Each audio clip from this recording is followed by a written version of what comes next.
Good morning, everyone. Welcome to the banquet hall here at Jamaica House for post-cabinet media briefing. My name is Naomi Francis. This morning, for our post-cabinet media briefing, we're joined by the Minister of Education, Youth and Information, the Honorable Favour Williams, as well as to come, the Minister of State in the Ministry of Education, Youth and Information, the Honorable Robert Nesta Morgan. Joining us via Zoom this morning, a very hectic morning with all the things happening, not just locally, but certainly across the region. We will have Senator the Honorable Kamina Johnson-Smith, the Minister of Foreign Affairs and Foreign Trade, and she'll be joined via Zoom as well by Ambassador Sheila Seeley Monteith, the Permanent Secretary and Head of the Jamaican Foreign Service at the Ministry of Foreign Affairs and Foreign Trade. Also joining us this morning is Ambassador Janice Miller, the Ambassador for Jamaica to CARICOM and the Under-Secretary for Bilateral, Regional and Hemispheric Affairs. She'll join us via Zoom, of course, all the issues happening with our neighboring island, Haiti. Joining us as well this morning, Dr. Grace McLean, the Permanent Secretary Acting in the Ministry of Education, Youth and Information, Dr. Cassandra Troop, the Chief Education Officer Acting in the Ministry of Education, Youth and Information, as well as Mr. Michael Shaw, Chairman of the National Water Commission, who will join via Zoom, and Ms. Cassandra Morrison, the Director of the Council for Senior Citizens in the Ministry of Labor and Social Security. Thank you all for joining us via Zoom and certainly on all streaming platforms, as well as PBCJ, and of course, members of the media. May I now invite the Minister of Education, Youth and Information, the Honorable Favour Williams, to brief us on Cabinet deliberations, following which we'll take some questions. Minister. Good morning, everyone. Thank you, Madam Moderator.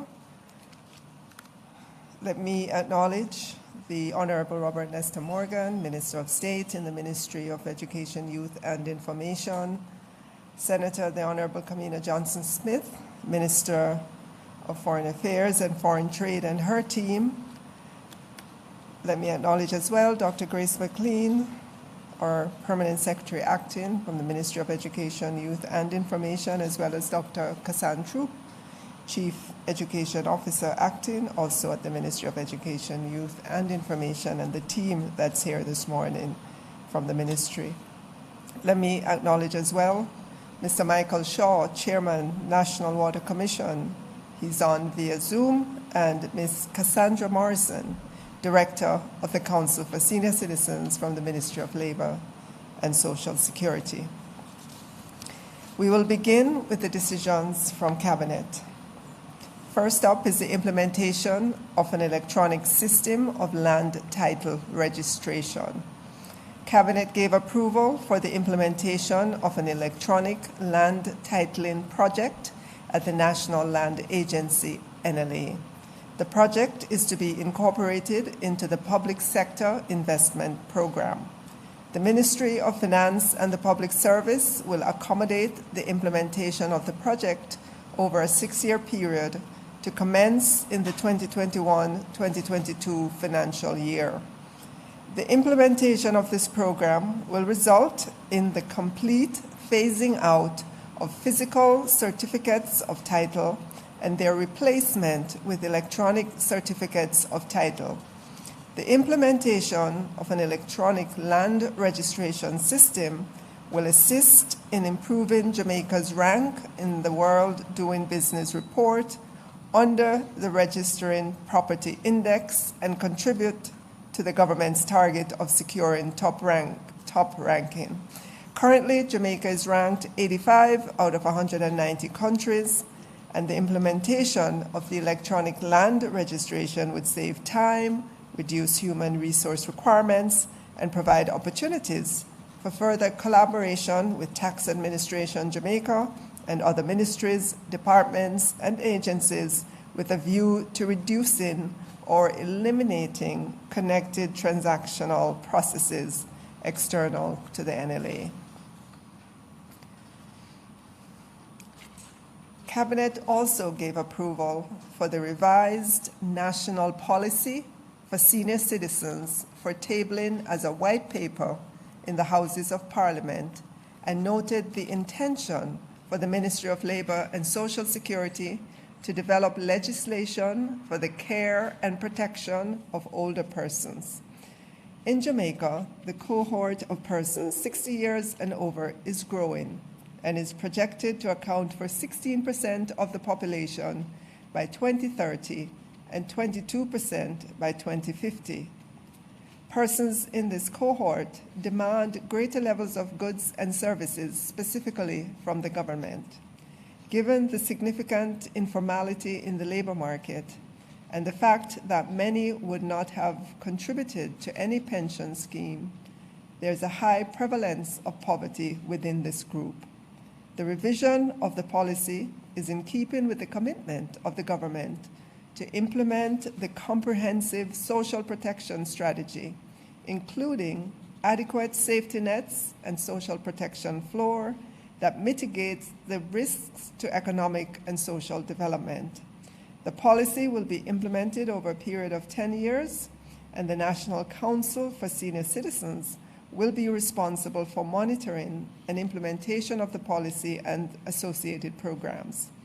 The Ministry of Labour and Social Security will be studying the existing legislation, global best practices, and an analysis of the local situation with a view of developing legislation for the care and protection of the elderly. We'll move on to the establishment of a new governance and organizational structure for the Montego Bay Conference Center, which is trading as the Montego Bay Convention Center, MBCC. Cabinet gave approval for the amendment of the Articles of Incorporation for the Montego Bay Convention Center to remove the provision that a director may hold any other office or place of profit under the company in conjunction with the Office of Director, as well as other provisions, as these are inconsistent with the corporate governance framework for public bodies. A new governance arrangement will be established in keeping with the corporate governance framework for public bodies, as well as a new organizational structure for the MBCC and the recruitment of the relevant expertise.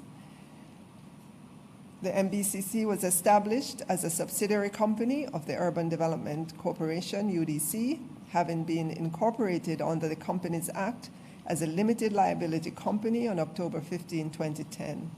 The MBCC procured the services of a management company, Spectator Management Group, to manage, operate, and promote the facility as a first-class conference center. In 2016, the Tourism Enhancement Fund assumed execution of the contract. This contractual arrangement has expired, and it is now important for new arrangements to be put in place to reflect the management and governance structures of the public sector. We'll move on to the fourth item, which is Jamaica's hosting of the Latin American and Caribbean Forestry Commission. Cabinet gave approval for Jamaica to host the 32nd session of the Latin America and Caribbean Forestry Commission virtually from September 6 to 12, 2021. The Latin America and Caribbean Forestry Commission, as you know, was established in 1948 as a food and agricultural organization, statutory body, that provided a technical and political forum for member nations to discuss and analyze issues related to forests and their contribution to food security, sustainable food protection within the region, and conservation of natural forest resources. Hosting the 32nd session will highlight Jamaica's leadership and continued support and commitment to forest development and capacity building within the region.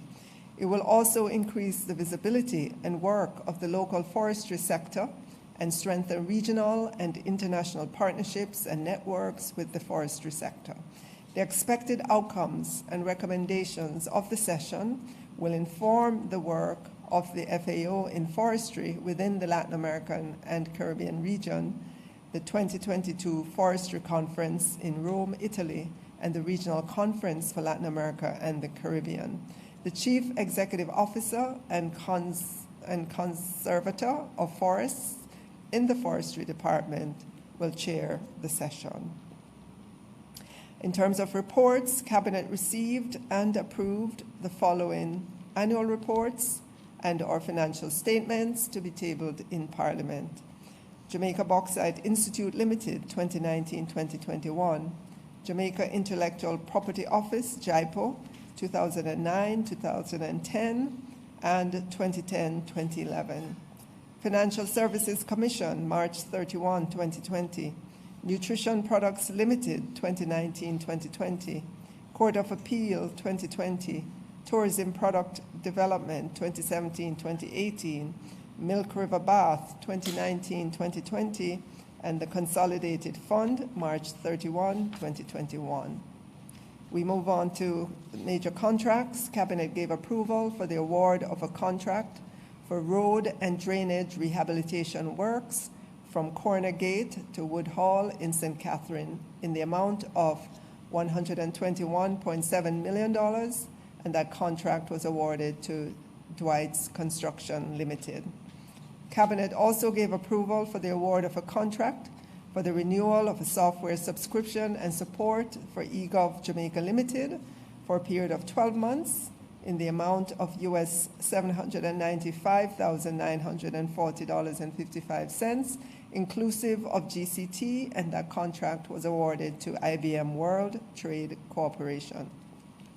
And finally, Cabinet gave approval for the renewal of general insurance for the Braco Resort Hotel for the period June 1, 2021 to May 31st, 2022 in the amount of US $448,063 exclusive of GCT, and that contract was awarded to Marathon Insurance Brokers Limited.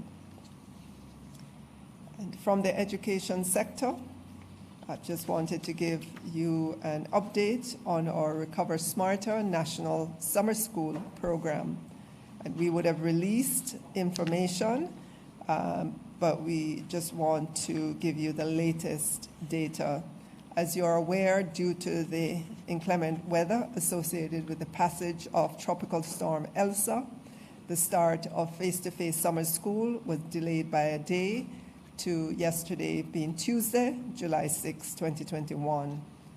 Up until 5 p.m. yesterday, the portals for student registration had recorded over 58,000 students and over 5,500 teachers who registered to serve as tutors in the program.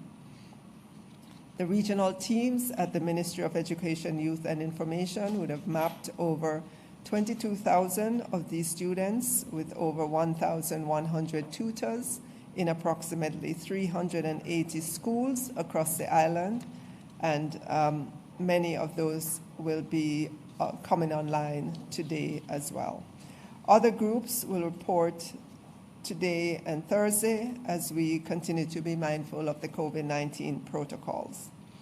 At the close of the day yesterday, the numbers collected from the regions showed that we had 326 schools that participated, primary schools, 36 secondary schools, 16,530 students, and 1,515 tutors.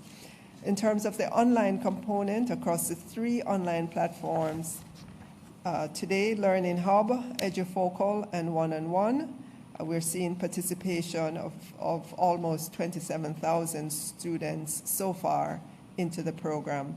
As students come on, they will complete their gap tests, and then the customization of the tutoring would begin for students, and that will be ongoing. Our expectation is that as we go through the program, we will continue to see an increase in the number of students, the number of schools, number of tutors that come online, and we are happy with the start of the program. It's a major initiative for all our children in recognition of the learning loss and learning gaps that they would have been experiencing. I know many parents have expressed their appreciation. Many school leaders have also, and I've heard them in the public domain, remain very supportive of the program that will continue through the summer. Particularly in the online mode, even when we complete the actual program for the summer. So thank you very much. And I'll hand back over to our moderator.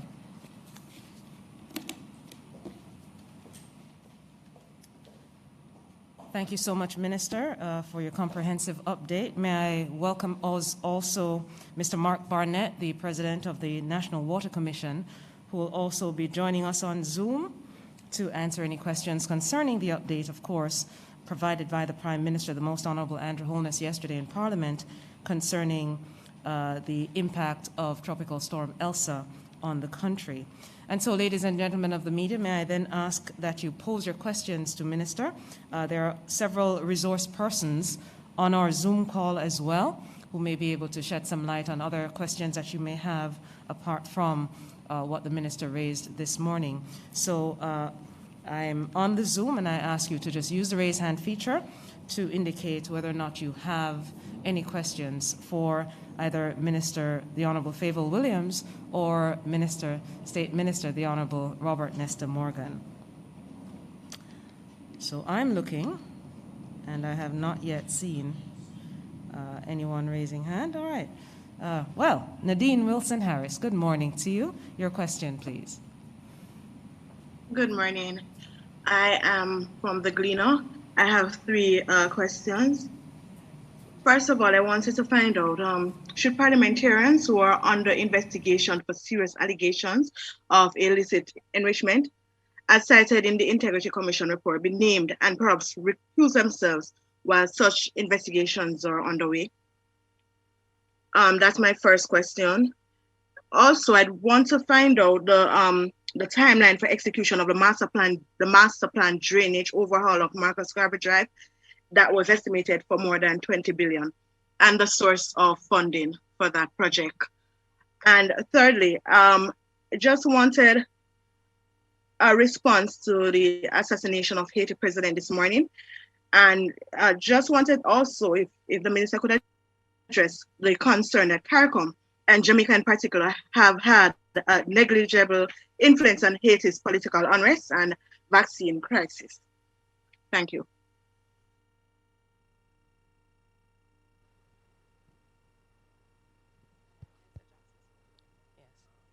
Good morning, everyone. Welcome to another postcab. As it relates to your first question, as you would know that the Integrity Commission is an independent entity, and they determine their actions. So we do not opine on the decisions of the Integrity Commission, nor do we opine on the legal process that is engaged if and when someone from the Parliament may find themselves facing challenges. We are unaware of who those individuals are. There's been no statement as to whether these are present or past, so it's very challenging for me to comment on that without more information. As it relates to, give me a second, please.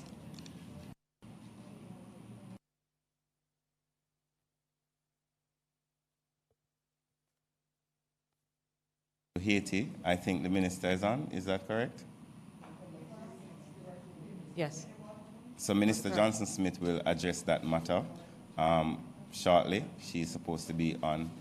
And as it relates to the Marcus Garvey Drive matter, I think we would have to consult with the NWA and the minister. They're on as well?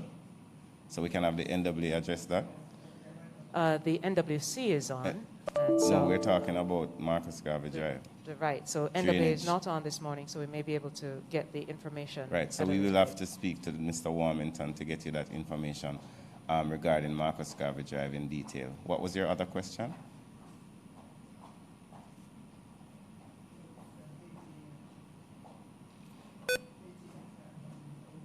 Yes, as it relates to Haiti and CARICOM, Minister Johnson-Smith will be joining us, where she will give a detailed response to that. Thank you. Thank you, Minister. As soon as we are able to get Minister Johnson-Smith on in terms of just promoting her on the Zoom platform, we'll certainly have a response to that question. May I ask members of the media, just so that we have a better flow and so that we keep track of your questions, if you would only be able to, one at a time would be better, so that we'd be able to fully and fulsomely respond to your questions. The next person who has a hand up, am I seeing any hands? Any further questions on our Zoom platform? Well, I'm not seeing any further questions, Minister. Let me see if Minister Johnson-Smith, are we able to get her on the Zoom platform then? Minister? She's come. Okay.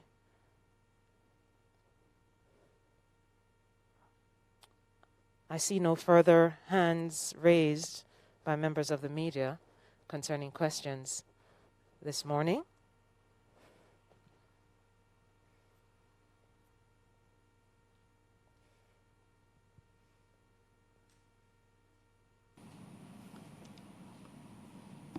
All right, so then for those questions asked concerning the NWA, we'll certainly, as Minister Morgan indicated, get a response to you, Mrs. Wilson-Harris, and certainly for the rest of the media, get responses to that for you. Is Minister Johnson-Smith now on our Zoom platform? We'll be able to go to her? Yes? No? All right. I believe the permanent secretary is on. Is? Are we able to get that up? Is that portal open and up? All right. All right, so then may we thank everyone who's joined us on our Zoom platform. Indeed. May I then ask, the Prime Minister actually had indicated this morning his reaction to the assassination of the President of Haiti, His Excellency Jovenel Moïse. May I ask Minister Morgan then, if you would be able to just read that for us. Thank you.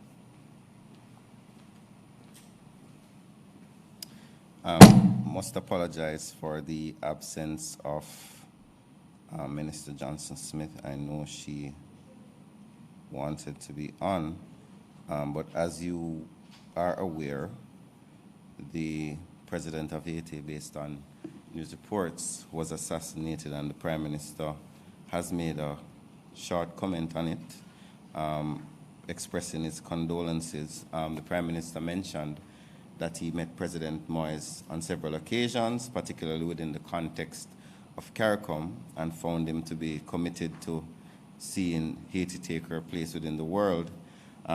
He has condemned as an heinous act and a stain on Haiti and a sorrowful time for the region, and expressed his wish for God to specially cover Haiti. I think we have the minister now, Minister Johnson-Smith.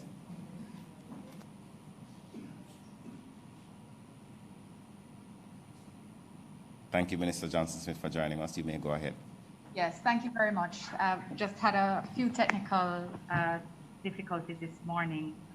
And also just coming from the Council of Ministers meeting of the Africa, Caribbean and Pacific Council of Ministers, the OACPS group, where we did observe a minute of silence in respect for the loss of His Excellency Jovenel Moïse, President of Haiti.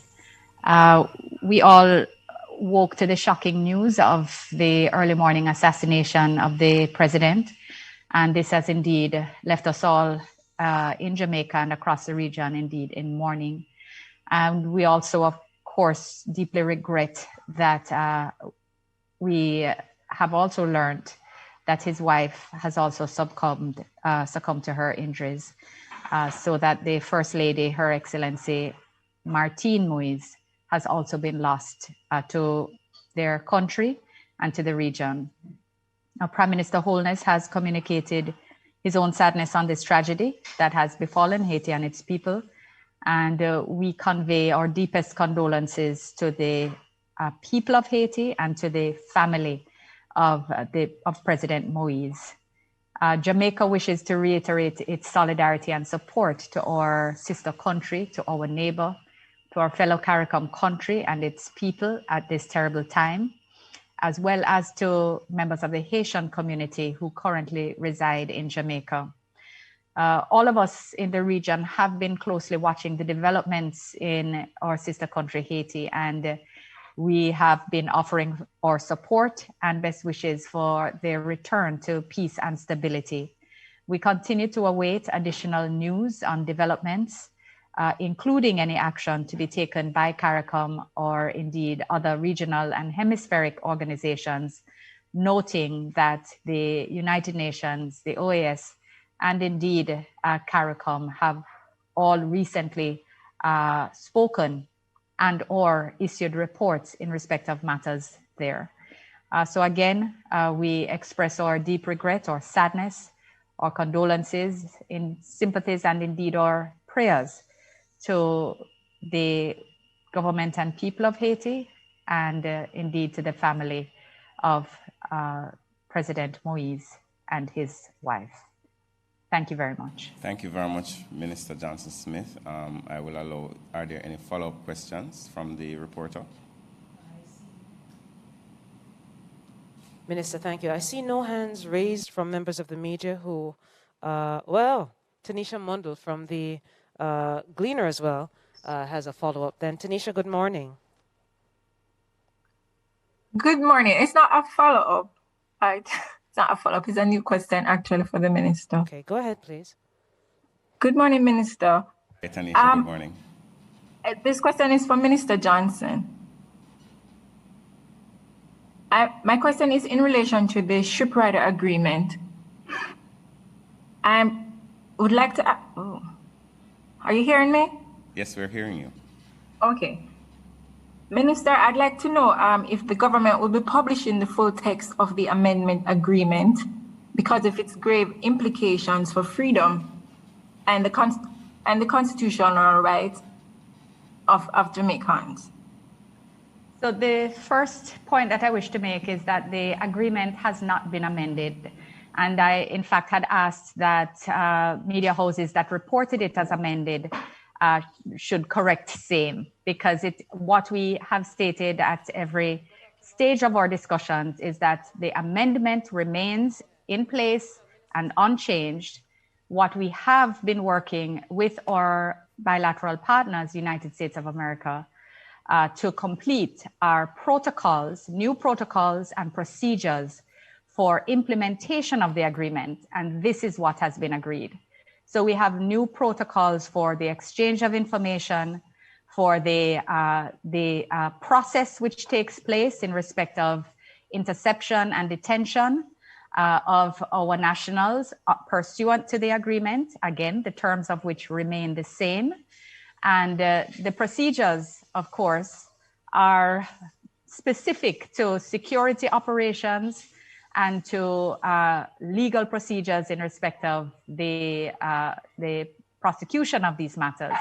And accordingly, because of the sensitivity of security operations, which is the very heart and nature of interceptions on the high seas, the protocols will, of course, not be shared. They have, however, been shared and are to be used by our security operations, so the Coast Guard on both sides, the JDF, our Attorney General's chambers, their counterparts at the Ministry of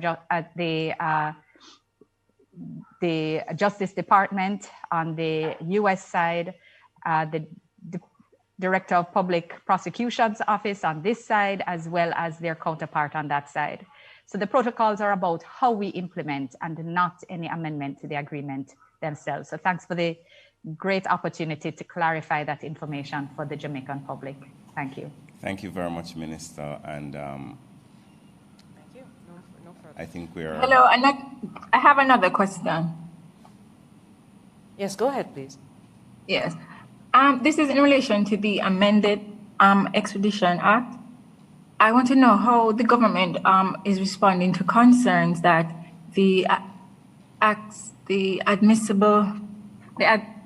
accepting hearsay evidence might breach persons' constitutional rights. I'm not aware that the Act permits hearsay evidence as is being said, and I am not aware that any right will be contravened or breached by the new amendments to the Extradition Act. But I am not actually prepared to speak on the details of that amendment this morning. So I would have to postpone any further questions on that particular piece of legislation. Thank you very much, Minister. Really appreciate the time that you have taken to address the matter regarding Haiti. She asked a follow-up. I'm not seeing any raised hands. Is there anyone on the Zoom platform with a follow-up question? I think she was cut off, so you have to allow her to ask her follow-up. Hi, sorry, Naomi, I follow. Yes, could you use the raise hand feature for me? Because that's how I'm actually seeing that there are questions. I'm sorry, who is on asking a question? Nadine, is that you asking a question? Yes, sorry, Naomi, it's Nadine. Yes. Yes, go ahead, Nadine, but please use the raise hand feature, I ask. My hand is actually up. I don't know why you're not seeing it. But just a follow-up to the issue of Haiti. So I'd asked initially also, for the minister to reply to concerns that CARICOM and Jamaica in particular have had negligible influence on Haiti's political unrest and vaccine crisis. So I wanted to know what would be her response to those who have these concerns. Well, the fact is that CARICOM has been following the matter closely and has been engaging with Haiti in fact, the matter of Haiti was very much on the agenda of heads who met on Monday and Tuesday of this week. And indeed, President Moise was to join us yesterday morning for discussions in respect of reports which had been conducted, and including the OAS contingent that had gone. CARICOM had a representative on that mission that had recently gone to Haiti and had completed its report. We also had commissioned a CARICOM experts report, which had been presented to heads yesterday. These matters were considered in caucus because of their sensitivity. President Moise was to have joined us yesterday morning and was detained by other matters. As you recognize clearly, the situation was even more dire than one could have anticipated. And it is just a truly regretful situation. In respect of vaccines, part of the challenge with getting vaccines to Haiti has been the instability, which has been making it difficult for them to assert a readiness to issue vaccines and to deliver them. But indeed, arrangements were underway in the very same discussions that we're having with the US about their allocation. Those include allocations to Haiti as well, and as they had announced. And we have always expressed bilaterally and otherwise, Jamaica has expressed our willingness to participate in a mission, to use our good offices. We have engaged through the OAS and otherwise in an effort to try to not only understand exactly what is happening, because it's actually quite a complex situation there, but also to our willingness to participate in any way requested by the government of Haiti. I am sure there'll be further discussions on developments as they occur, and I know that these discussions don't happen in the public domain. So I know you would understand the sensitivities in that regard, but please be assured that Jamaica and indeed CARICOM have been directly and indirectly engaged and monitoring closely matters in relation to the developments in Haiti. Thank you very much, Minister. Ms. Francis, do we have any other questions? So may I ask members of the media, if you have questions and you're raising your hand, keep that raised hand up. That's the only way we can see it. And at this time, I see no raised hand on our Zoom platform.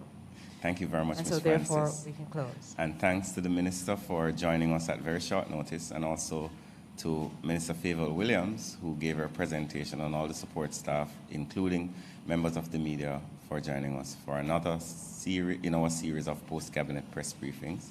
Hope you have a wonderful and safe day. Thank you very much.